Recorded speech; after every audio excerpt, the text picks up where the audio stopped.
Okay, so this webinar, welcome, October 2020 amendments. It's a really dull subject, isn't it? Who on earth picked this subject out of the hat? But we're just going to look at the amendments that have been made to NEC contracts in October 2020.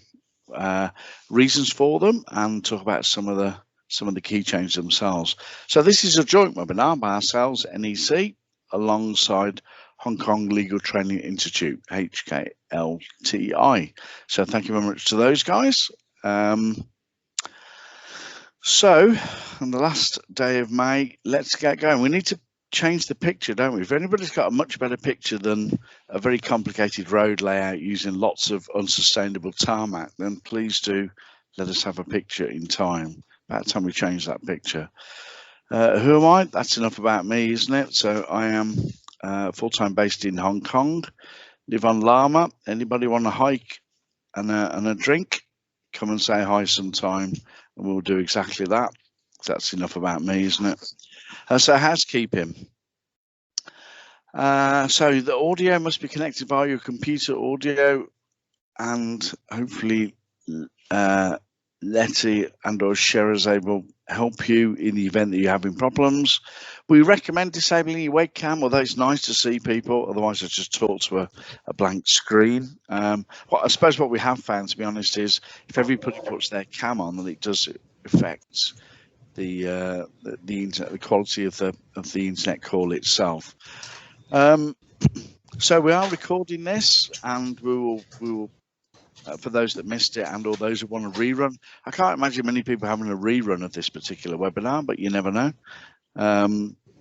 We will send you a link to this. We will also send the slides, and let's see how we get on for any questions that you've got. By chance, if I don't manage to answer all the questions, I will answer the remaining ones after the event and share that with you as well. Any questions that you have at the moment, please, we say please ask them through the questions tab in the control panel. So here we go. Let's make sure I can do it sometimes. And thank you, HKLTI. So what am I going to do? Just make sure it works. Definitely all. Very good. So if you have a question to ask, you can do one of three things. You could just type the question in the chat box there. You can stick your virtual hand up, or you can send me a love heart from time to time. That looks good, doesn't it? I like that one. Or you can just unmute your microphone and speak. I'm not precious. Any of those is absolutely fine. SY, good afternoon, sir. Trust you're keeping well. Audience engagement. There's a few polls that we're doing now. We almost got using the phones, but it didn't quite work out, so I've struck that out. But we're going to do some I've got some polls for you, some questions, and maybe we'll just I'll think of a way, but probably type in the chat answer 1, 2, 3 or 4. But anyway, we'll discuss that when we get to it. So we do want some audience engagement. So as I said, the subject is not the most glamorous. Oh, Jill as well. Good afternoon to you, Jill. The subject is not the most glamorous. This is what we're going to set out to talk about. The changes that occurred in 2020, reasons for them, what they say, what the implications are. A little bit, two of them, so certainly the first, well, the second one certainly is very much UK orientated, as is the last one, Project Bank Account. Although that said, I'll discuss the implications that are arising in Hong Kong at the moment as well. We'll have a look at that. Good afternoon, Kimmy. Looking good, sir. And perhaps we can also use this as a means to discuss, frankly, any matter arising, any NEC matter arising. You want to ask a question, go for it. So we're here for the next hour and 20 minutes or so. By all means, ask any NEC question you want. Also can discuss Scotland's likely progress in the Euros, which is shortly. I'm sure Stephen has an opinion on that. So let's get going. That's mainly what we're going to look at. Let's have a go. Now, so NEC4 itself came out in 2017. NEC1, although it wasn't called NEC1 at the time, came out in 1993. NEC 2, 1995, NEC 3, 2005, NEC 4, 2017. So 4 generations of the NEC suite of contracts. We're now in 2021, of course. It's already been out for 4 years, hasn't it? Is there an NEC 5? I'm not allowed to use the term NEC 5. Is there one?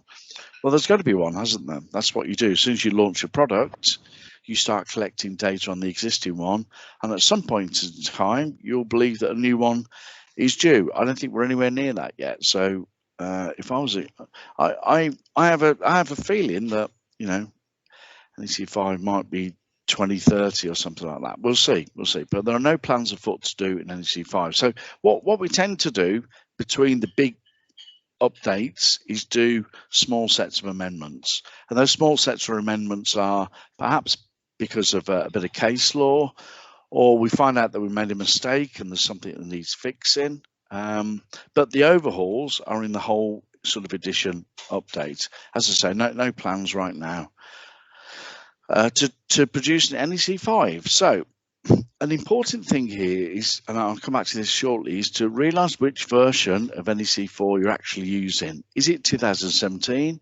Is it 2017 first amended by the January 2019 amendments, or is it the ones that incorporate 2020 as well? That's quite an important distinction. So I'll show you how you should represent that shortly. Now, the full amendments themselves, of course, the actual contract, you need to buy hard copy, soft copy, up to you. Once you've bought one copy, you can use that on as many contracts as you want forever and a day, and don't have to pay any more monies to NEC. I always think that's a really good and fair way to do things. In fact, all you need to do is produce the contract data. The terms and conditions themselves, once you've bought a contract, you can use over and over again. You have the license, you have a right via a license to reproduce the contract data for as many contracts as you need to in the future. And the amendments themselves, so in January 2019 and the October 2020 amendments, the full list of the actual amendments are published on the website. If you look at the individual contracts, and there's a list of the amendments themselves, they're very high level. They just frankly point to the clauses that have been changed. They don't really tell you how the clauses themselves have been changed. But if you do want that absolute crystal clear list of what has changed, then you can go to the website. It's a free download. You can also buy this book. No, hang on, let me see. Bear with me.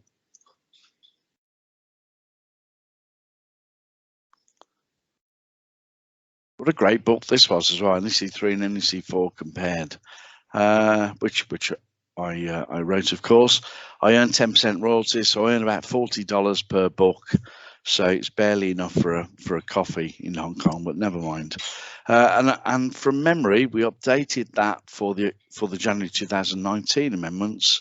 And I need to note to self actually that as and when the current stocks run out, we incorporate the second set of amendments October 2020. So I'll do a note to self on that. Anyway, you can get the actual amendments themselves are a free download on the website for all of the different NEC contracts. And Raymond as well. Good afternoon, sir. Looking good. Good, very good. So notice that with NEC 3, we're not actually maintaining the NEC 3 contracts anymore. So that's quite important. So things happen in the world, don't they? We have a bit of case law, etc., things like that. What do we do? Do we keep updating NEC 3 contracts as well as NEC 4 contracts? No, can't keep updating. Frankly, a contract that we think expired in 2017. Now, we appreciate that people still use NEC 3 contracts, but we can't keep both contracts running infinitum. At what point do you stop supporting NEC 3 contracts? And frankly, that just about stopped shortly after the publication of NEC 4 contracts. So this is quite important, this, isn't it? That as you look at the amendments as you look at the changes from NEC 3 to NEC 4, and as you look at the changes, slight amendments from NEC 4 onwards, if you continue to use NEC 3 contracts, I think you need to be mindful of that and decide which, if any, of all those changes you need to make if you continue to use NEC 3 contracts. I cannot personally find a good reason to continue to use NEC 3 contracts unless you're hooked into a framework for a fixed period of time. Now I know for a fact that Sydney Water are hooked into a 10-year framework, but using NEC 4 contracts. If they execute it under NEC 3, they'd be hooked in for that period of time. So there's certainly in European Union a number of frameworks that have got a number of years to run with NEC 3 contracts. And therefore, so what's my advice here? Be very careful in your continued use of NEC 3 contracts. And I think if you're an advisor to clients to continue to use NEC 3 contracts, be careful, because you need to look at the changes from NEC 3 to 4 and the subsequent changes to NEC 4, I think, to keep an NEC 3 contract up to date. So what I'm saying is we're not doing that for you. Don't rely on us to update the NEC 3 contracts because we've stopped providing that service. So if you have a client who's insistent on keeping on using NEC 3, or you have an advisor who's insistent on continuing to advise use of NEC 3, then a lot has changed since NEC 4 was introduced and subsequent to NEC 4 being introduced. Hopefully that makes sense. Take great care. Certainly I was told some time ago that professionally you should always use the latest standard form of a particular contract. There's no good reason why you should use old versions, and we produce these for a reason, don't we? I'm not saying it's negligent using NEC 3, but you could be called into question if you miss some of the key changes that I'm going to talk to you about now, like the cessation of delay damages upon perhaps termination. If you miss that change in NEC 4 and you continue to use NEC 3 contracts and you don't realise that sort of change, then I think your advice could be called upon or questioned in the future. So nobody can force anybody, can they? Nobody can force anybody to switch to NEC 4, but I can find no good reason whatsoever to use NEC 3 contracts now that NEC 4 is out, unless you're hooked into a binding framework for a fixed period of time. So it's not exactly starting to creep, but it's already 4 years old, NEC 4 in June 2021, i.e. tomorrow is the 1st of June. And if I'm honest, I've seen lots of sort of commentary from legal and contract practitioners, and nothing really damning that I've seen of NEC 4. Yeah, plenty of praise, not as much praise as I would like to see, but then that's journalism, isn't it? People don't dwell on positives, we tend to dwell on negatives. When we're writing about things, read the South China Morning Post. Do they ever say anything good about the world? It seems to me like journalism around the world, we just dwell on negatives, don't we? But I've not actually read anything with NEC 4 that needs an immediate fix. The one problem I had, and I'll talk about a little bit later, is X 2022 early contractor involvement. I don't think that in NEC 4, when it first came out, it went anywhere near far enough as it needed to be, even though I suppose I was the principal drafter along with Peter Higgins for that. I think sometimes with these sort of principles, it's only by use and by testing it and stretching it that you actually realise whether you've gone far enough with the clause itself. Okay, so what am I saying here? I find not a single reason why you should continue to use NEC 3. In fact, I think it's quite a dangerous thing to do with the amount of changes from NEC 3 and NEC 4 and the amount of subsequent changes to NEC 4. Think very, very long and careful about doing that. Always use the latest, just like a specification, isn't it? You would use the latest specification that they come out, if you can do. If you can't do, so be it. So here's our audience participation. So as I say, we were going to try and get our mobile phones synced up to this, but never mind. So we'll just do it the old-fashioned way. Just type into the chat box, if you would be kind enough, please. What party you normally represent? Do you normally represent client-employer? In which case, type number 1 and press send. Contractor, subcontractor. In which case, press 2 and send. Consultant, be you project manager, I presume that is, cost management or engineer, or lawyer, 1, 2, 3, or 4, fastest fingers first, and I'll just watch them come through. I'm not going to do any sort of exciting analysis here. Just interested to see where the land lies. Mostly number 1 at the moment.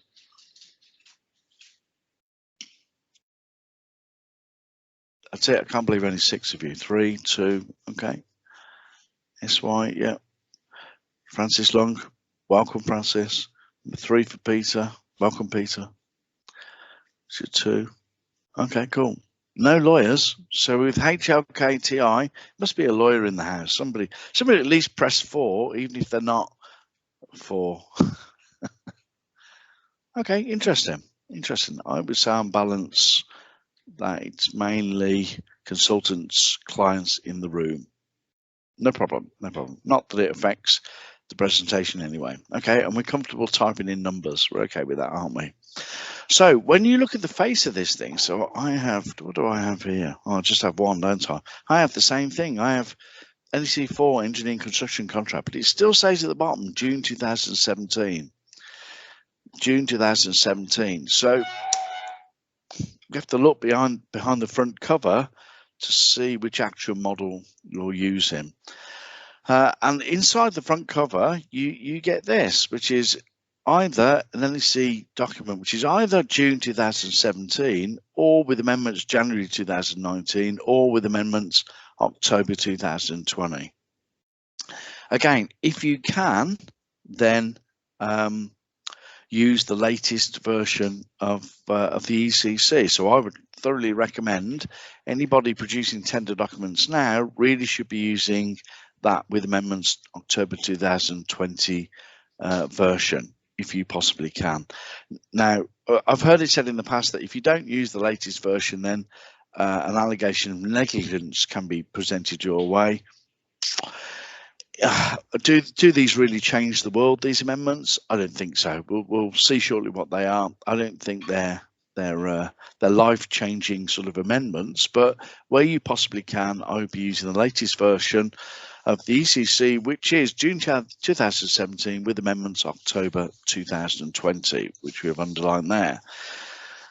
Now, the January 2019 amendments are included in the latest publication. So if you pick up this 2017 with amendments October 2020, you also get the January 2019 amendments. I can't remember off the top of my head if any of the January 2019 amendments are amended in October 2020, but anyway. And all we tell you, the only clue we give to you at the front of the cover is there are some amendments of these clauses. If you can see there, look, just about see, all it says for clause 63.5 is clause amended. Clause amended. Now, there were some significant amendments in January 2019 to that clause 63.5. Actually, the drafters didn't change that which they always intended to achieve with their drafting, but had to change the clause to express that intention more clearly.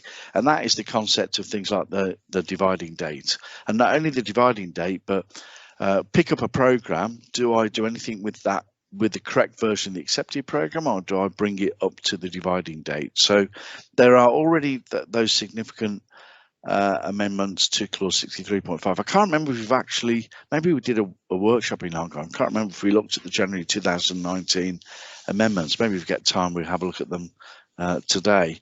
And then October 2020, I think that's shortened. There isn't, don't worry, there's not just 2 of them. For some reason, we've not put the full list on that particular screenshot. But what am I saying here? That 2020 picks up the 2019 amends and rolls them all into one contract. So how would you make sure you refer to the correct version of contract in the contract data? Just by doing this. As is underlined, just make sure you refer to the NEC 4 engineering and construction contract June 2017 with amendments October 2020. So let me just load up for 1 minute the contract. Here is a version of it. Hopefully this works.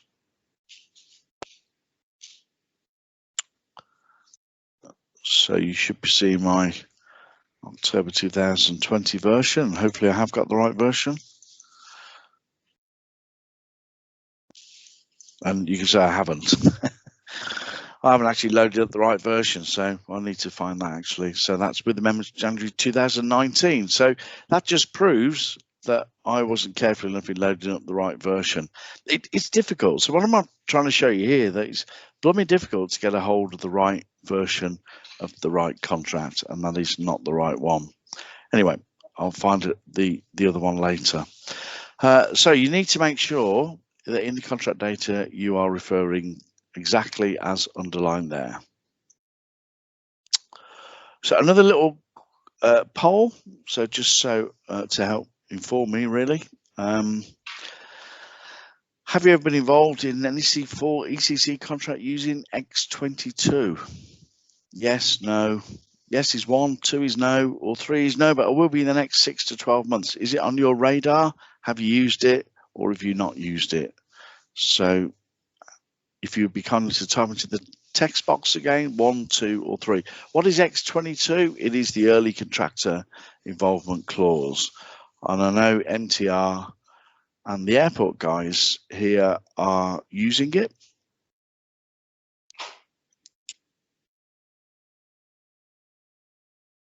So Richard's a no. Anybody else? Okay, that's interesting. Iris is a 3.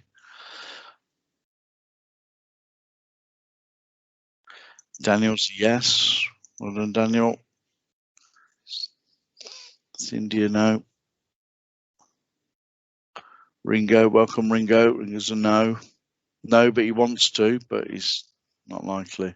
SY, that's a very surprising no. You should be recommending this, SY. Okay, good enough, good enough. So that just gives me an idea. Mostly no, I would say. Mostly number 2. So that's just information for me, really. So the first thing that was changed is delay damages, and they're the contracts that we've changed. ECC, ECS, PSC, PSSC, etc. Even the term service contract, we're using task orders under clause 19. So the contracts that are touched upon or by changes to delay damages are captured there. So another little poll, blimey, lots of polls so far. So have you ever been involved in a contract where delay damages were applied? Yes, no, or not yet, but it might be soon, i.e. your contract is in delay and you might be applying delay damages. So have you ever taken or retained delay damages in contract? Yes, no, or not yet, it might be soon.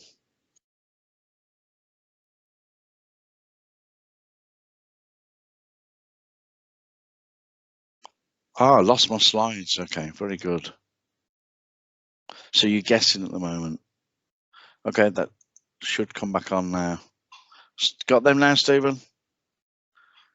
Yes. Yeah, we got them back. Okay, thank you. Jill used the words yes. We were doing it in numbers, Jill, but it's okay. If you can't type number 1, yes is fine. That's absolutely fine. That was a joke, by the way. Yeah. Okay, yes. So we seem to have a lot of lateness in our industry, don't we? So delay damages. Now, a strange thing to me, and Stevens would know, a strange thing to me is that we spend quite a bit of time, I think, putting tender documents together, and we focus on lateness. What will it cost the client in terms of late delivery by the contractor? They are obliged under the contract to provide the works in accordance with the scope and to achieve completion on or before the completion date. We don't have any like a rescue clause. So in the event the contractor's late, they might actually submit a revised program with planned completion after the completion date. And that's a really popular question. Can you accept a program showing planned completion after the completion date? And I always say, well, yes, you can, because it's not a reason not to accept the program itself. But of course you don't want the contractor to be late. I'm pretty sure the contractor doesn't want to be late, because I'm pretty sure they don't want to face delay damages.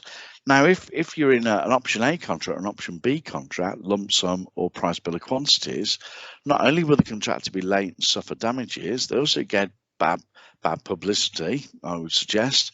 And also they will bear the cost of the extra prelims and the costs associated with being on site an extra few weeks. So really nobody wants to be late, do they? The strange thing is that whilst we spend time and effort deciding how much money we'll take off the contractor if they're late, rarely do I see X6 used in the contract, which is the reverse, which is a bonus for early completion. Should you be early, then we'll give you the same money as if you were to be late. But never mind, we tend to, this is what we do in contracts. The sad thing in my opinion, is we often dwell on negatives in contracts. When we set them up, we expect failure. And I'm not saying we hope or expect the contractor to be late, but we kind of expect them to be late. And interestingly, there were more ones that people are answering than twos there. So on balance, we get quite a lot of late contracts, which is sad but true. So what is my point? Where am I going? Not too sure. Delay damages. What we had in the January 2019 version was this, where the contractor pays delay damages at the rate set in the contract data. So they're a liquidated damage. They are fixed. If you got it wrong in the first place, if it's too high or possibly even, too high, possibly even too low. You've got to be careful with damages. If it was the right number that you put in the first place and something subsequently happened, such that if you apply that high rate now, then you wouldn't actually incur that loss. And then generally you'd be told, well, sorry, but it's a liquidated damage and it's judged at the point of entry into the contract and it was a sufficient and appropriate damage then, therefore it's good enough post-contract. Or it could be the other way around, that actually the rate is now too low and you need to be higher. Now I'll come back. Well, let me address that now with acceleration and early contractor involvement. Sometimes you want the contractor to actually achieve completion, let's say 5 weeks earlier than they're bargained to. Let's say the contract duration is 52 weeks and you want them to finish in 47 weeks. Now there's a clause 36 that allows for acceleration, but that clause interestingly doesn't allow you to redefine the delay damages. And I think that's an important component of acceleration, because probably the reason for the acceleration is the client has an imminent business need, speeded up from where it was before, where there's probably a different monetary loss now on the project than that when you set the contract up with 52 weeks. I'm just guessing here, particularly for a private client. If they found a buyer, but the buyer will only buy if the thing is ready, assets ready in 47 weeks, you might have a different profile of delay damages to that which you had when you first entered into the contract. So for me, our acceleration clause doesn't quite go wide enough, and you may need to renegotiate. The delay damages, which two parties to a contract can do under this clause. Let me type it out, under clause 12.3, because 12.3 allows the parties to change any clause of a contract to which they're a party to at any time. So when you're thinking about acceleration, I think you need to think about delay damages. In fact, with acceleration, when you agree, let's say, a lump sum payable in a lump sum contract, then the contractor still may not actually achieve acceleration, which is a concern to me. So you can agree to achieve completion, bring forward the completion date to week 47, apply the existing delay damages or renegotiate some new ones, and you pay a lump sum whether or not the contractor hits completion. So I'd almost rather that you accelerate using a KPI and give a bonus. Give half the money up front and then a bonus for the other half if they actually achieve completion by the earlier completion date. Anyway, that's just some of my thoughts. Sometimes a question if the contract is flexible enough to allow that rethinking. Same thing with early contractor involvement. Perhaps look at this in a bit more detail later, but at the end of stage one, you can now, as I'm about to tell you, change access dates and completion dates. You may also need to change the delay damages. Okay, you may need to change the delay damages. Now you can't do that under the clauses in X22. You may need to use again clause 12.3 in conjunction with X22 to achieve the correct adjustment to the whole contract itself. So what if you don't, and what if you're left with the delay damages? So this is, I think this is the case for NEC 3. This is certainly the case for June 2017 and June 2019, and it's now changed. So contractor pays delay damages until completion or the date in which the client takes over the work. So what if your contractor I don't know, walks off the site, basically repudiates the contract, disappears, and somebody else has to come in, pick up the pieces and finish off the remaining works? The question is, do we apply delay damages until completion or takeover as done by the second contractor? That's the issue. That's the issue here. Okay, and it doesn't say anything else, does it? It just says completion and the date in which the client takes over the works. Well, the works are still going. It's just that our first contractor has walked away for some reason, and we have a second contractor that comes in. Maybe this guy's gone into receivership, into administration, or something like that. Well, maybe there's a mounting debt on their books that a client possibly will recover some of that money from, because the client has inherited a problem because of your, receivership, administration, insolvency, etc. So how long is the contractor on the hook for in terms of delay damages? That's the question. That's the question here. Now let me just. Oh, there is a case. So there are some case law. Triple Point Technology PTT Public Company Limited, you can have a look at that. Before Triple Point, the generally accepted position was that liquidated damages were recoverable until termination. But in this case, I think I'm right to say that the damages were recovered until the second contractor finished off the first contractor's work, which of course is a horrifying prospect for the first contractor. But in fairness to the client, the first contractor has left the client high and dry, haven't they? I don't know, whatever's happened, they've walked off site, they've breached the contract, repudiated, they've been made, they're insolvent, or any of those things could happen, and they're basically still on the hook for delay damages until such point as completion is actually achieved. So what changes were actually made? Well, these ones here in red. In fact, the and, slight change of drafting, but anyway, you get the point. So now the contractor pays delay damages at the rate set in the contract data for each day from completion date until the earlier of completion, the date on which the client takes over the works, and the date on which the project manager issues a termination certificate. So if there is termination, let's say there is liquidation or something like that of the contractor, as soon as you issue a termination certificate, the right to delay damages under the contract cease at that point. Okay, cease at that point. Now, that's not to say that's the end of the road, because if you read the termination provisions very carefully, for certain termination events, the client may be able to recover from the original contractor the additional monies they will cause the client to suffer because of the reason for the termination.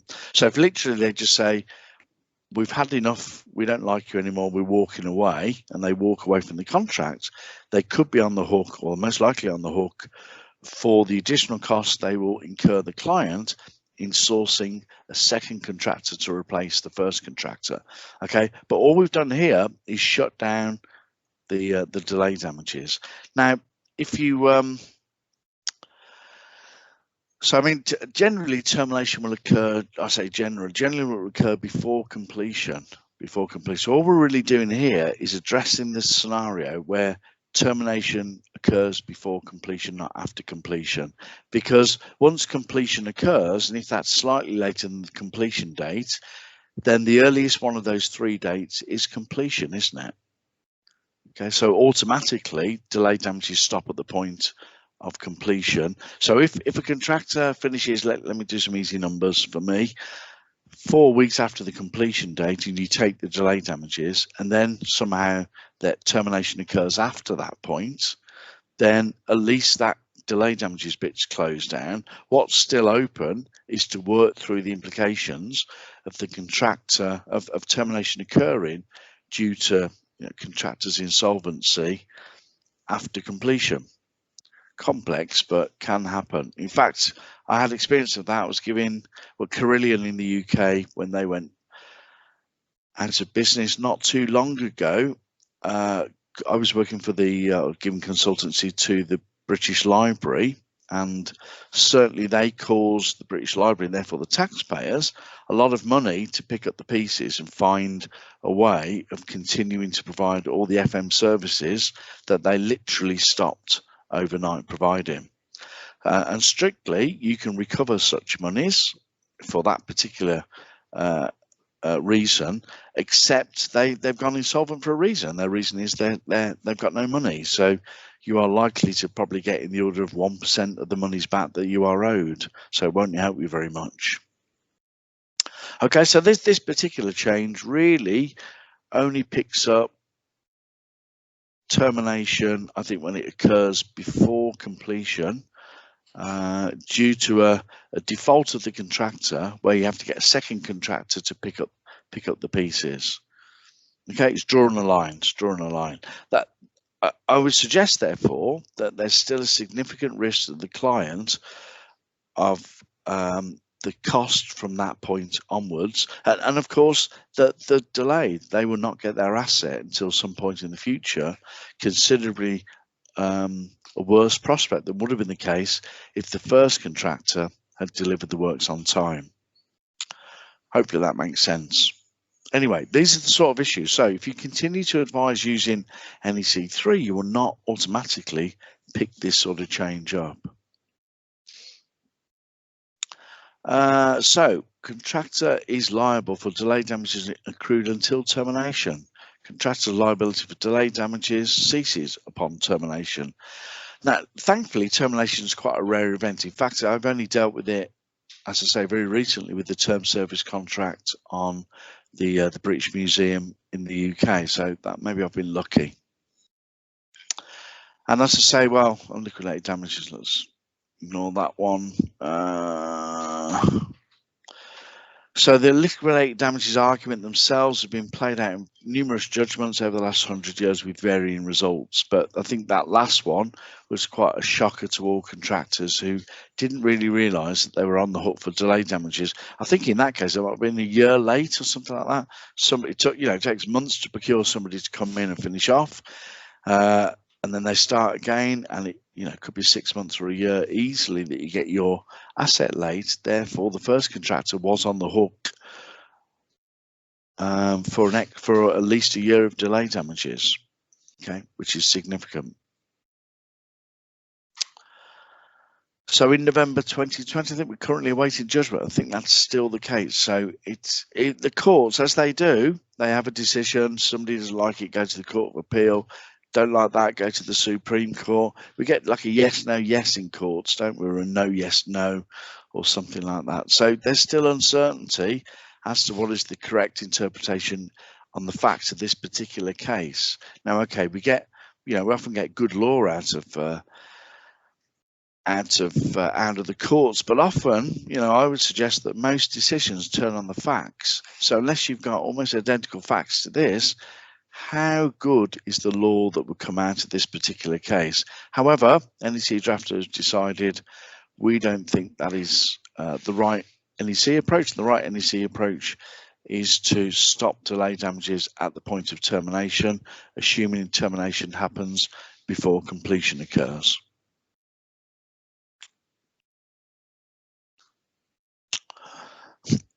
So if you're still awake, back to give me some more data. Have you ever been involved in a contract where the contractor's role was terminated before completion and the contractor was responsible for the delay? So have you had any experience of that where there was termination and they were responsible for the delay? So yes, no. So number 1 for yes, 2 for no, 3. And Jill, this time we got it. Sussed it, Jill. Good one. 2 is no. I can see you smiling. All of yous. Oh, Belle, okay. Belle's got a yes. Most of us, thankfully, no. Oh, Francis, yes.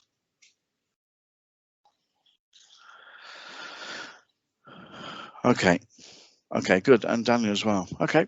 Most people are a no. And well, mine was slightly different. My experience was a term service contract. So the services were stopped at the point of termination, which happened the day after the contractor went insolvent or something like that. Luckily, just an immediate set of brakes on the project.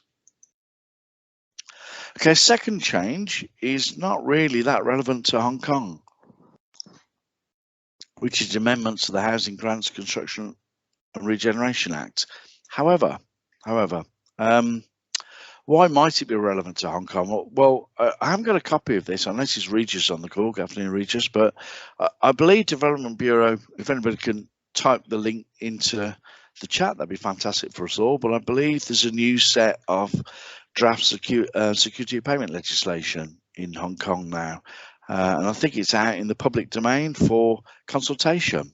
I haven't seen it. I haven't seen the latest version, but I read at the weekend that it was out for consultation. So I will need to get a copy. I would urge you all to get a copy of it and give some high quality feedback to Development Bureau on the Act. Now, the security payment legislation is fairly similar to this particular Act in the UK. So certainly we can look at this and learn from this if the Hong Kong government is looking in the Hong Kong legislation to mimic this this UK legislation. Anyway, so two things I'm saying. One, get a hold of the consultation of the security payment legislation on behalf of the industry and give some high quality feedback, whether it's good, bad or ugly. They want constructive feedback. And hopefully we can get this legislation out. I think it's been on the books for 10 years now or so. Somebody might advise me more, but that's too long, isn't it? A big hobby horse of mine is payment. I think we have a duty in our industry to pay much quicker than we do. There are so many firms who struggle for money, and that's just not right. So if we can get this legislation through quite quickly and it sorts out some of the payment issues, good news. If in the legislation is statutory right to adjudication, high quality adjudication, very quickly and ideally very cheaply, good news again. So adjudication to me was always about getting the right money in the right pocket sooner rather than later. So do please get a hold of that draft piece of legislation and give your quality feedback. So very quickly, I will be quick on here because most of this is not that relevant probably to Hong Kong. So they're the clauses that are affected by YUK2. Oh, blimey, this is exciting. Didn't do this before. So in June, let me just go all the way to the end. There you go. So we had this, for example, in the term service contracts, we basically had a contractor's application for payment, and then we had basically the serving of a service manager's certificate, right? You asked for $100, we think you're due $90, and 7 days after the service manager's certificate was supposed to come a contractor's invoice, and that would be a tax invoice with, okay, in the UK there's value-added tax, not the same thing here, but a tax invoice for payment of correct taxation to government. And the final date for payment was then pegged to the contractor's invoice. But what if this didn't happen? What if the second green bullet along the contractor's invoice didn't happen on those dates? And is this actually compliant with legislation? Basically, the answer is no. So the problem here was putting into a contract, demanding an invoice is given, but not providing appropriate redress in case it is not given. So the amendments now look something like this. So we have a contract application for payment, still have the 1 week to the service manager's certificate saying how much money will be paid. The final date for payment is pegged to the due date by a fixed period. Okay, the due date for payment. So that kind of works, doesn't it? So whenever is our due date, don't know when that is actually. Looking at that diagram, doesn't look very clear to me, but never mind. The final date for payment is pegged to the due date by a fixed period, so it is a known final date for payment. The key is this far right one. The final date for payment has to be a fixed date, not a variable one based upon people submitting things. So personally, I think for Hong Kong, there's a bit of throwaway information, but could be of interest when reading over the security of payment legislation. Okay, just thinking about the consequences of that. Now, what we would do in NEC, as and when that becomes actual legislation, the security of payment, is produce a YHK clause, because I'm pretty sure that our vanilla NEC contract won't work properly with security of payment legislation. There may be rules to do with adjudication, there may be rules to do with payments, that we will not use the right language from Hong Kong legal point of view. So we will have to do a YHK1 and YHK2. It might actually mean, I don't know yet, but it might actually mean that we might be able to use W2 in Hong Kong and equivalent to YUK2. Let's see. Let's look at the acts. Let's look at the implications of it. Let's see how close it is to UK legislation and what changes need to be made to the Hong Kong version of NEC to comply with that.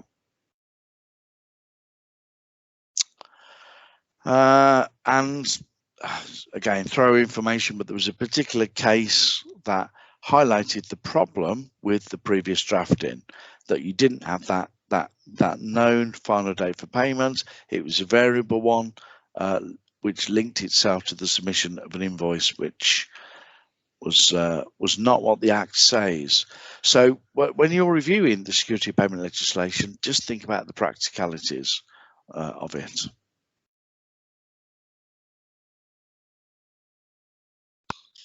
Okay, so there you go. Cockerel J, blah, blah, blah.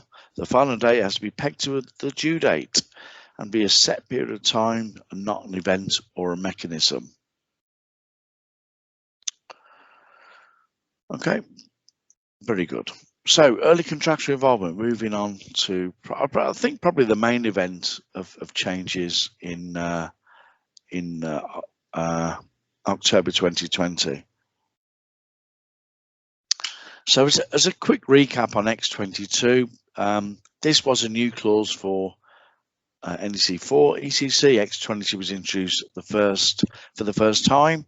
It envisages a single contract, so you award the contract with X22 to the contractor, but there are two stages, a stage 1 and stage 2, and basically a break point. And if you cannot, let's say you cannot agree the amount of money at the end of stage 1 to proceed into stage 2, then you can shake hands and the contract just shrinks into stage 1 services only. Now, those stage 1 services can be just professional services, they can be site investigation, you can do advanced works. So what I think we've been working on is to realise that actually stage 1 isn't just about sort of white collar professional services. It can be a combination of things. We could potentially do some site investigation, we could potentially renegotiate the completion date, we can potentially change things like access dates. All sorts of things might emerge during stage 1.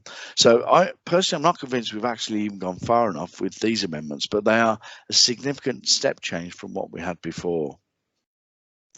Now, anybody using NEC 3 might have noticed that since January 2016, there was an ECI clause published on the website, which was freely downloadable, and you could have used with any NEC 3 contract.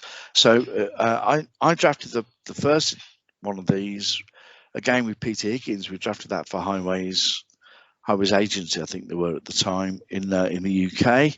And we said, well, why not open these up to use? I think ECI, personally, I'm a big fan of ECI. You know, I don't think anybody knows everything. So, or some of you on the call might disagree with me, but nobody knows everything. So the contractor knows quite a lot, and the subcontractors know quite a lot, and the designer knows quite a lot, and the client does, as does the project manager, but they don't know everything. Nobody knows everything. But if you put those resources together, then we are pretty powerful and impressive industry. I think why we struggle sometimes is we're too fragmented. As an industry, we're just too fragmented. Put those skills together and we are very rich in experience, skill, wisdom and ability. And that really is what ECI is trying to do, to get us to work together positively and instructively during stage one, such that at the end of stage one, we've absolutely hammered the price. We know what the price is. It's solid.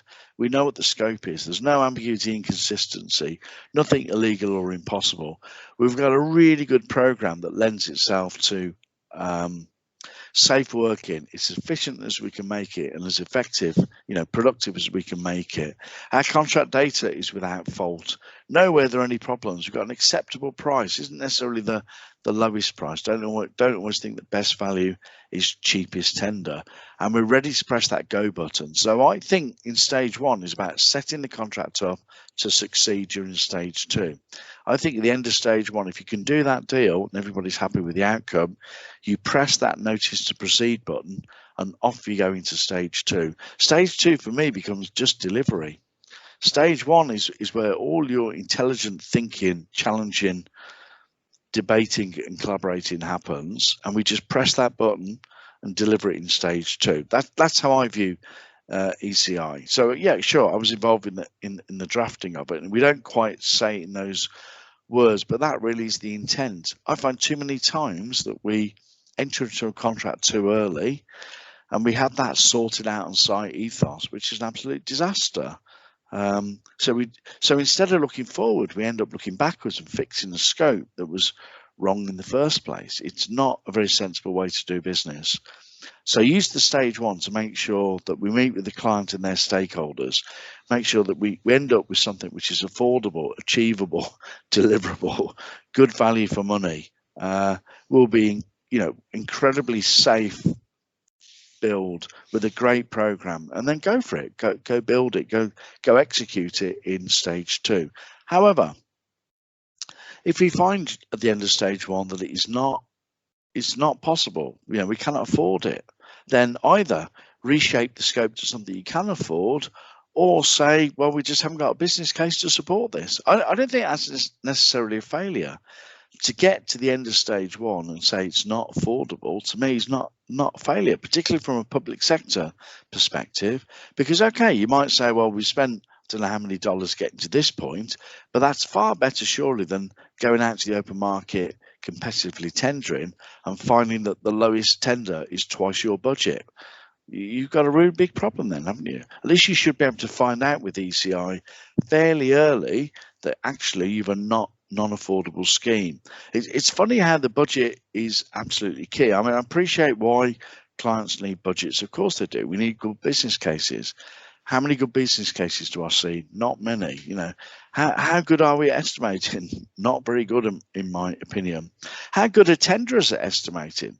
Well, not very good, are they? You often get a difference between lowest and the highest of maybe 100 or more %.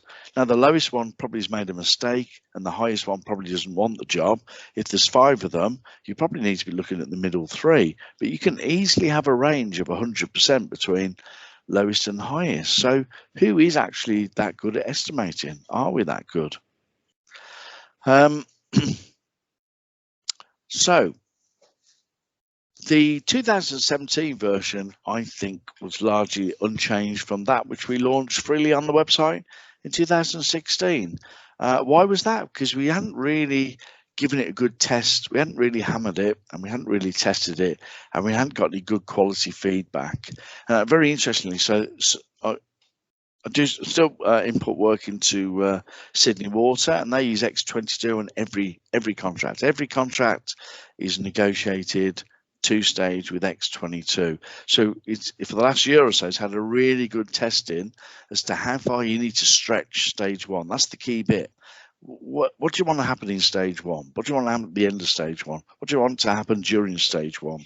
And that really, I think, is the Sydney Water experience that has fed into the changes to October 2020. I think we already asked this question earlier. I'm not sure that's a duplicate of slides, but and why is that next 5 to 12 months? Don't answer that question. We've done that poll. So the principle behind the changes to X22 are a more flexible approach to stage 1. I personally don't think it's gone quite far enough, because you can't change things like the site information. The site information is fixed at the start of stage 1, but you may find during stage 1 that you need to do some more site investigation. So we really need more information on this to make the correct design decision. So I think I would still be looking personally at X22 in conjunction with clause 12.3. Let me write those two down again. So I'm personally not convinced that X22 will cater for all the changes that you necessarily may need. Not all times do you have to change the site information, but maybe sometimes you do. But what you can change now is the access dates. You can change the key dates and you can change completion dates. I'm saying you can change it. When you tendered, when you got your contractor on board at the start of stage 1, you put into the contract data, these are my expected access dates, key dates and completion date. On the basis of that required in the scope, as shown in the original contract data.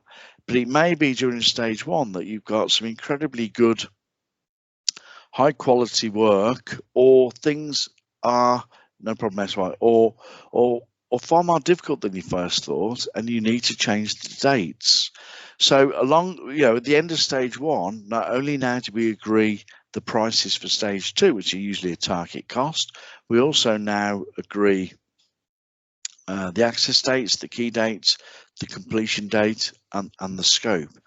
Effectively, we go in again at the end of stage 1. We're going again with frankly what we should have had at the start of stage 1 if we'd have had early contractor involvement. So it's almost like pressing a reset button. That's what maybe in the future I'd quite like to achieve that with X22, that we frankly hit a reset button at the end of stage 1 using X22. And basically, as far as I'm concerned, everything should be up for grabs at the end of stage 1. Hope that makes sense. Everything up for grabs mean the whole contract data should be able to be changed. The site information should be able to be changed. The scope should be able to be changed. We may have done some advanced works. We may have done some diversions of utilities, things like that. We may have done some further site investigation, or we may not. What you can use X22 for is literally a good hard, let's say 1 month look over of the design done by the client. The client could have done a design, they think it's absolutely fine, they paid a consultant perhaps to do it, but there's been no buildability advice. And we bring in a contractor for the last month to really to hammer the design constructively from a buildability perspective, and make sure that everything can be built safely, as cheaply, quickly, efficiently as possible. Okay, so we've got a more flexible approach in stage 1, and you can now adjust changes to those dates as stated. So I think that's good. And a more structured process for stage 1 submissions. So we've rewritten the submissions. It was a bit scruffy, so rewritten the submissions at the end of stage 1. So it's quite clear what are the deliverables that are needed at the end of stage 1 to be able to proceed to stage 2. Still have a notice to proceed. You still don't have to issue it if you're not happy and you can't reach agreement. The contractor's at 100, you're at 50, you're just way away from each other. Then you just shake hands and say thank you very much. If you shake hands and say thank you very much, you do not issue a notice to proceed to stage 2. The stage 2 works are cut out of the scope. That cutting out of the scope isn't a compensation event, and the contractor is due the monies that they have spent in stage 1. So we've only currently written X22 to be used with options C and E. So we think the most likely use of ECI is in option C or E. When we wrote NEC 4, I think I was charged with trying to draft X22 for all 6 options, A, B, C, D, E, and F. Now, it's pretty easy to make it work for options C, D, E, and F, but actually it's pretty tricky to make it work for option A and B if you want to pay the contractor their true sort of defined costs in stage 1, because we don't have that mechanism in a lump sum contract option A. Okay, we don't use the schedule of cost components. We use the short schedule of cost components. We don't have a term called disallowed cost in option A. So if you can, it's actually quite tricky from a drafting perspective to make a lump sum contract, to use lump sum contract with X22 with cost reimbursable plus disallowed costs for stage 1. I'm not saying it's impossible, but it taxes my brain, but then my brain isn't that big a brain, so maybe other people could do it for us. So at the moment, we only use X22 with option, or it's only envisaged for use with options C and E. But we also think that's the most likely use of early contractual involvement. It's a very high form of collaboration, and with collaboration, surely the outcome is a target cost contract, isn't it? You would only use ECI for those, pretty complex contracts that need ECI, that are pretty complex, that would benefit from ECI, and all of that is lending itself surely towards an option C contract. That's the expectation. So a little bit more detail. The contractor is submitting proposals to the project manager for acceptance at the end of stage 1. Also include revised program, any change to the total of the prices, which there will be inevitably, a revised activity schedule, all those things. The notice to proceed to stage 2 now requires agreement by the contractor and the project manager on how much money is going to be stage 2. Remember that the prices, let's say that option C, which is an activity schedule, is the target. The target for stage 2 also includes the actual defined costs for stage 1. Okay, so if the prices for stage 2 is $100 and the stage 1 was $10, we need to make sure that $10 is included in the target for stage 2. And basically, therefore, stage 1 is a pure cost reimbursable contract, whereas stage 2 is target cost for the works in stage 2, but not the works in stage 1, because the exact amount of money has been transferred into the stage 2 target. The notice to proceed, we need any changes to the access dates, key dates and completion date, and a revised program. And that's for the notice to proceed as well. Okay, any thoughts or questions anybody's got on ECI at this point? Happy with that? Happy? Does it go far enough? Does it meet your requirements? Would you like to see more? Would you like to see something different? Personally, I would like to see a complete reset. And 1 times out of 5, it needs a proper reset of the contract at the end of stage 1. Whether you can do that in all jurisdictions is questionable. Can you get away with that in the likes of the European Union? Don't know. You might struggle. Unless you go in through the negotiation route.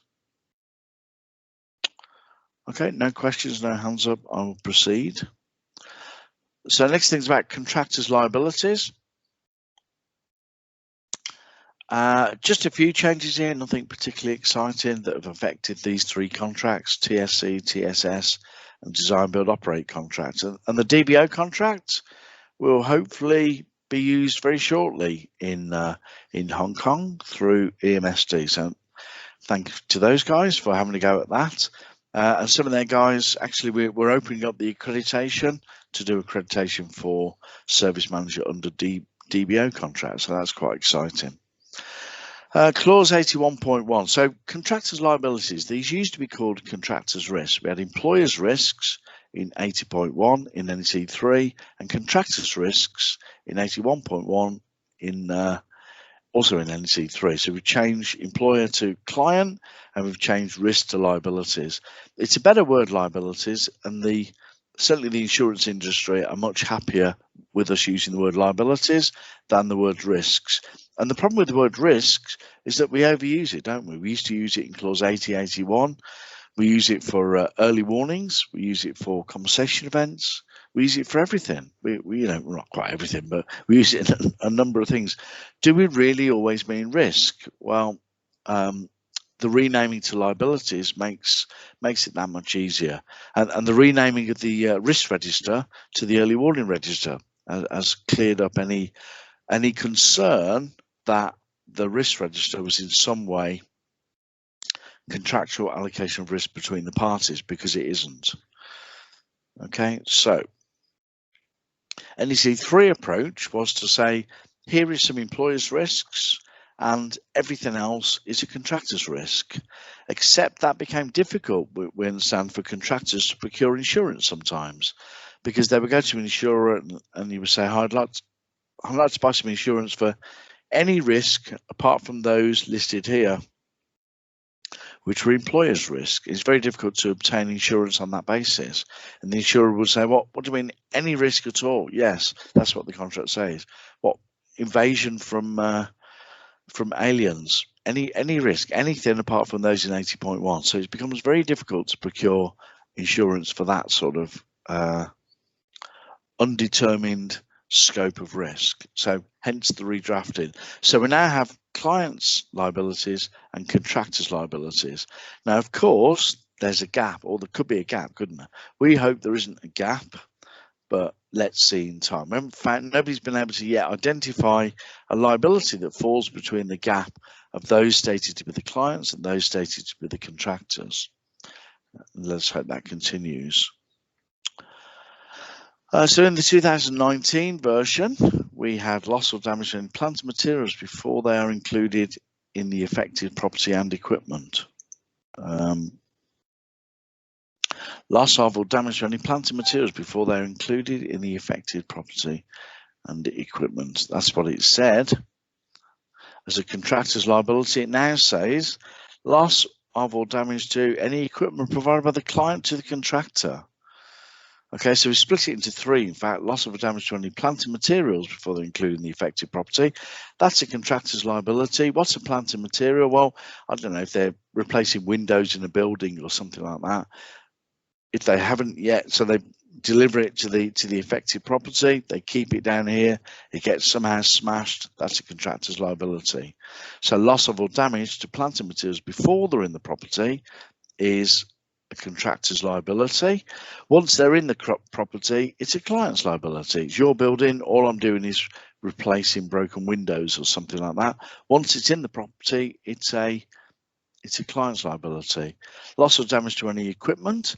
So if the contractor uses scaffolding to be able to replace the windows, any loss or damage to that scaffolding is a contractor's liability. And now also is equipment provided by the client to the contractor. So equipment, the trouble is when we're doing this, we use equipment with a lowercase e and an uppercase e. The uppercase e equipment is basically temporary works, things the contractor uses to provide the service but not left in the service at the end of the contract. So as I say, things like scaffolding, access platforms, all those sorts of things. But equipment with the lowercase e are those things that are provided from the client to the contractor, which could be something like, well, ladders, but I wouldn't do ladders. But in the old days, we used to say, oh, you can borrow my ladders. But if you cause loss or damage to my ladders being the client, then that's your liability. If you break my ladders, then that is a contractor's liability. And that really is what that's saying. But by the way, don't lend each other ladders. I think that's probably an illegal thing these days. But anyway, any equipment that the contractor gives to the contractor to use in the works. Here's some screwdrivers, here's a ladders, here's an access platform, here's a hoist on a building. Here are some things you can use from me temporarily because you'll give them back to me, then you are responsible for loss or damage to those. So it's not the most exciting change, and that's what it said before. So it's an elaboration, it's more than just plant and materials. Okay, it's gone into other areas. As I say, not the most exciting change, is it? So therefore, in order to recognise the fact that equipment with a lowercase e might be given to by the client to the contractor to use, we need to extend loss of damage to equipment and plant materials supplied by the contractor by the client, blah, blah, blah. until they've received and accepted them. So all that's doing is making it clear the contractor is liable for loss or damage to equipment provided by the client, and they are different things. Equipment and equipment are different things. Maybe we should call it something else. Maybe we should use the word stuff instead of equipment. I'm a big fan of the word stuff, but never mind. So that will do for that one, I think. Again, not the most exciting thing, is it? Contractors' use of equipment and material, which clauses again are affected? Well, which contracts? TSC, TSS, DBOC, not the ECC in this instance. So the June 2017 version said this: contractor has the right to use equipment, plants and materials provided by the client and to use the service. And you have to make that right available to the contractor, to the subcontractor. And that's changed now, just been elaborated by also that other material provided by the client. Okay, and 72.1 has been deleted. So it did say, let me go backwards and forwards. 72.1, you've got the right to use material provided by the client and to provide the service. If I give you something, don't take that thing and use it for another client. That's pretty obvious anyway. And you may make the right available to a subcontractor. So I think I've just deleted that first sentence and moved that second sentence up to 71.1. So now it says, contractor has the right to use equipment, plant and materials and other material provided by the client only to provide the service. So you can only use, if I as the client give you the contractor things, you can only use those things in order to provide the service. You cannot use it for another client. Again, pretty obvious, isn't it? It's just common sense. And the contractor may make this right available to a subcontractor. A little bit of simplification. So project bank account, again, very much UK centric, this one. But again, I know for a fact that Development Bureau were looking at project bank accounts. Let's see in the security of payment legislation whether or not a project bank account has crept in as being a tool that may be used in security of payment legislation. I don't know, but I hope so. But interestingly, the project bank accounts are not in UK legislation, but they're a tool that has been invented to help comply with the legislation. And the legislation is frankly all about paying quickly. So it's about paying quickly, isn't it? The project bank account is the means by which you can pay quickly. Now, a project bank account is basically a joint bank account between the client and the contractor, and we're using it for prompt payment to the contractor's supply chain. And how it roughly works is something like this: let's say the week before the main contract assessment date, you have subcontract assessment dates. So all the subcontractors ask for their money a week before the main contract assessment date. Contractor processes them and knows, let's say the first of each month, which is our assessment date, that they're going to pay, $100 to each of these 10 organizations. Okay, so they know that their costs are $100, and they know all subcontractors and suppliers are $100. So there's $200 due to the contractor along with their supply chain. So on the first of each month, we need to do this very, very quickly. So I know in Hong Kong, people complain about 1 week is a long time for, sorry, not a long time. It's too short for the project manager to process a project manager certificate of payment. I think it's too long. Why do you need a week? That's crazy. You need a day. I think we need to speed these things up. And, I've seen it that the duration the project manager has to prepare a certificate is 2 weeks. I think that's an incredibly long amount of time, but that's just my opinion. And the fact the contract says you've got 1 or 2 weeks doesn't stop you doing this in 1 or 2 days.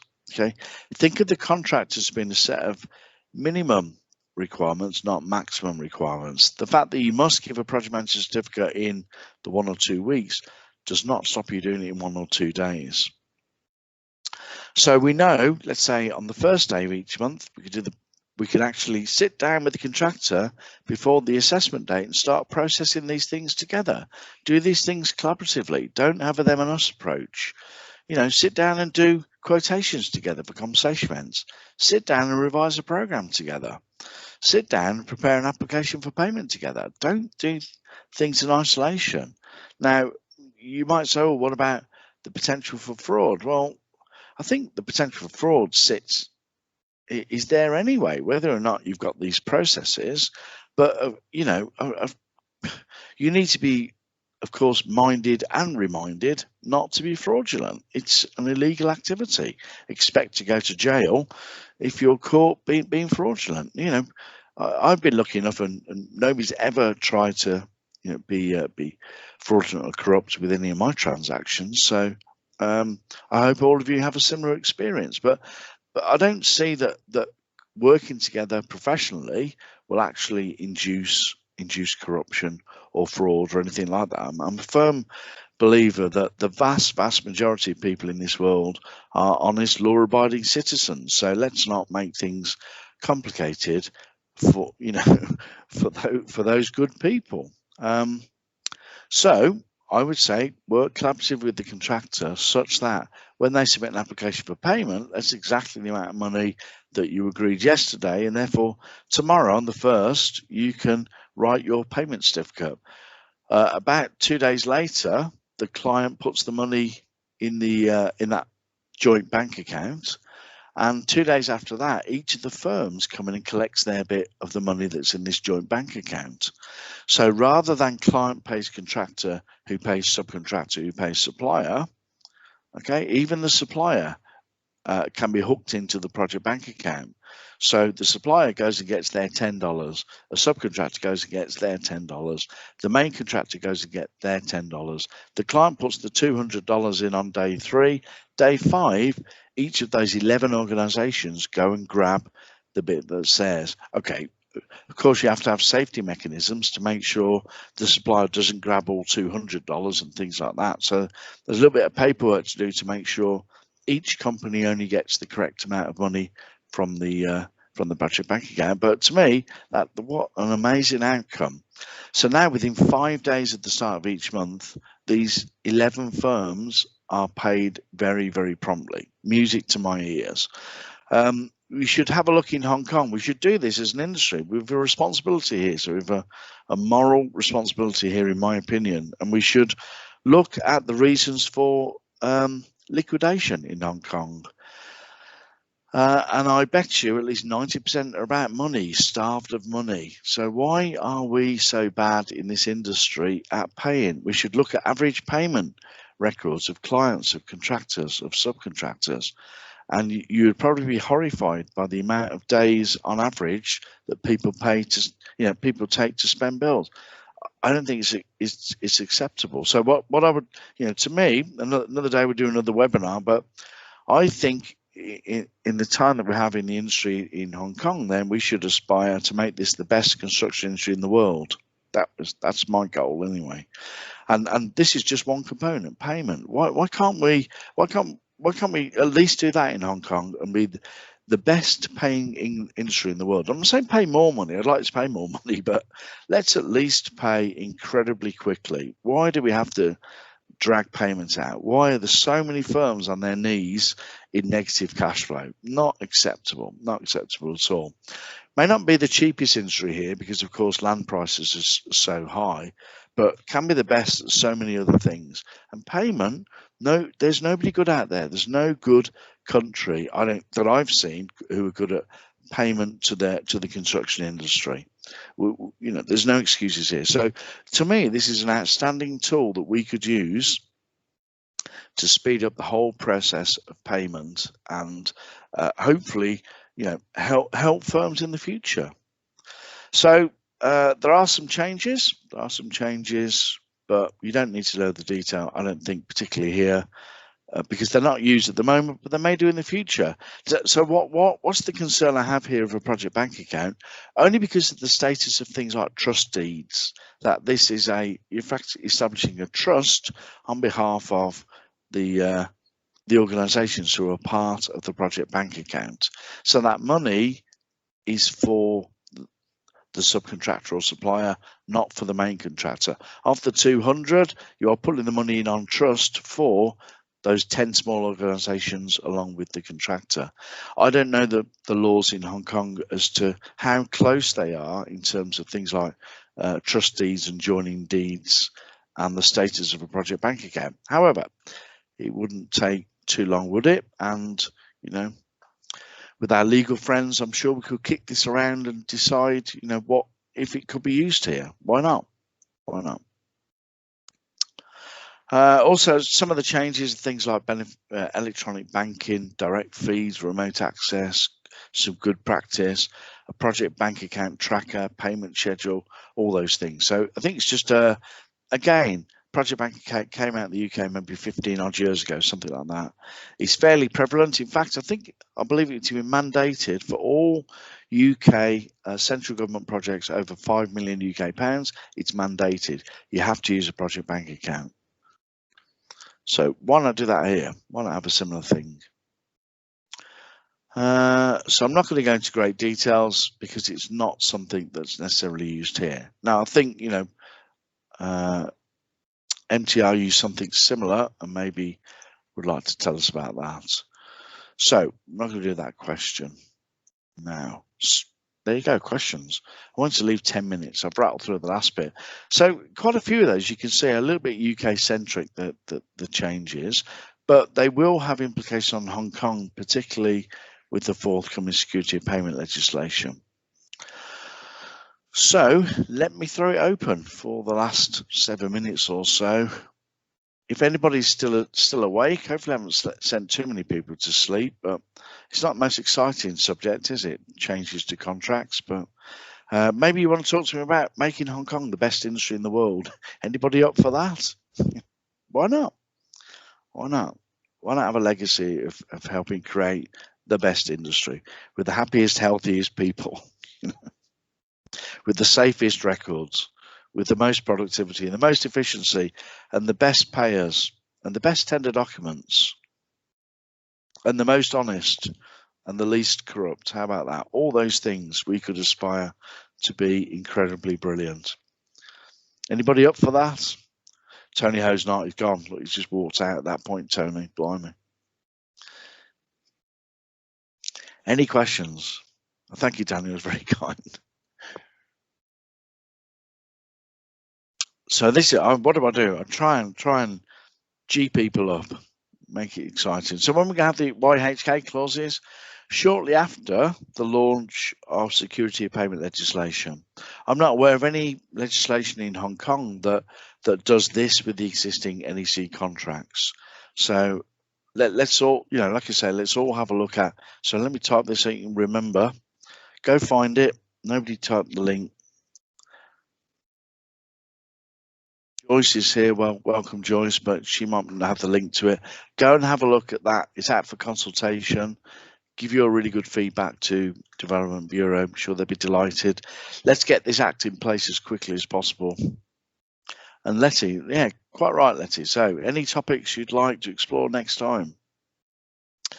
So let us know. Let us know what you want. I mean, we're approaching the point, aren't we, that we can get back to, you know, hopefully soon meeting in a room. So you know, as much as I love online tuition, things sometimes, like particularly the workshops, then we are planning some face-to-face workshops in the second quarter. Fingers crossed for that. They're not quite as good, you know, a bit like the conference. There's a NEC conference at the end of this month from the UK. We decided we're probably postponing, well, the conference that we might have it in November, but we might have it start of next year. Let's see. What I think we'd all prefer in Hong Kong is face-to-face at a conference and face-to-face at the workshops. Webinars work fine, but we're giving you information. The online thing works absolutely fine. When we're looking for debate, then I think that's much better in a sort of a classroom situation. So do let us know. Speak to Letty. Any topics that you'd like in future sessions? There you go. What you're doing, Letty, a smile. I thought you were going to give us your number there, but you're going to give us a smile instead. Keep Letty away from paper because she's not very good with paper. She cuts her finger. But that'll teach you to go paperless, Letty. Shouldn't be using paper. Anybody is inspired to help me create the greatest industry in the world, let me know how we can do it. Why not? Why not? Okay, if there's no questions, then that's it. Thank you, Jill. See you again. I think that's it. We're done. Oh, there you go. Letty.Martin